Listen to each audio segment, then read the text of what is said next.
सदर पीसीसी रेवंत रेड्डी ने पार्टी कायदीन पर जोर दिया कि वो मुस्तकबिल की हिकमत अमली के हिस्से के तौर पर यूथ डिक्लेरेशन को अवाम के दरमियान ले जाएं। उन्होंने इस यकीन का इजहार किया कि कर्नाटक के इंतखाबी नताइज का तेलंगाना में आधा होगा।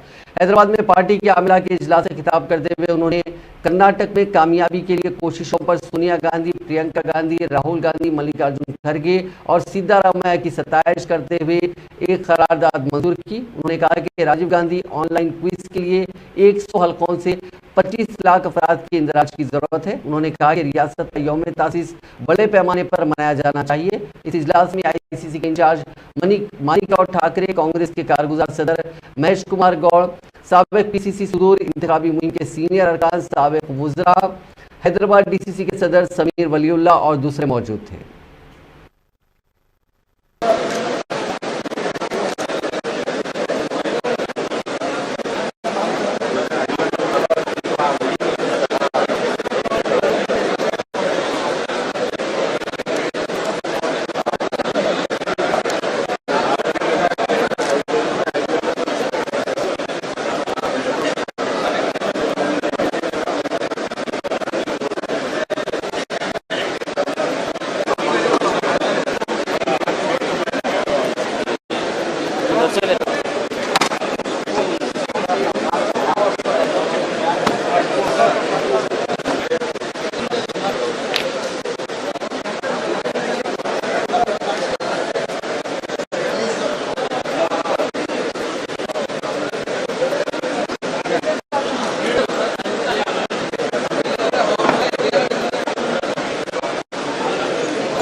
आप कर्नाटक का सही तरीका से नहीं देखा जाए तो वहाँ पर भी 3 पार्टी का चुनाव लड़े।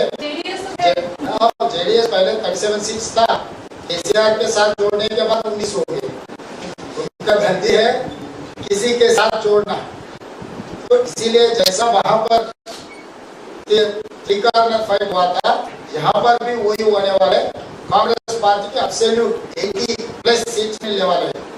क्या एजेंडा रहने वाला है, कैसे आप आगे जाने वाले चुनाव? ये यहाँ के एजेंडा सिंपल, ज्यादा सोचने का नहीं। गरीब और अमीर के बीच में इस चुनाव होने वाले हैं। गरीबों के तरफ से कांग्रेस पार्टी लड़ेगा, अमीरों के तरफ से केसीआर और बीजेपी, कॉन्ट्रैक्टर्स के तरफ से बीजेपी आ जाएगा, जो पूरा कमीशन देने वाले के तरफ से टीआरएस आएगा। तो हम लोग गरीबी हमारा मुद्दा है। जैसा कर्नाटक में हम लोग जो 5 अभय हस्तम जो बात बोले ना, वही बात यहाँ पर लागू करने वाले हैं। पहले किसान का डिक्लेरेशन कर दिए, प्रियंका जी परसों यूथ डिक्लेरेशन कर दिए, आने वाले दिनों में ओबीसी डिक्लेरेशन करने वाले, उसके आगे महिला डिक्लेरेशन होने वाले, उसके बाद एससी एसटी माइनॉरिटी का डिक्लेरेशन होने वाले।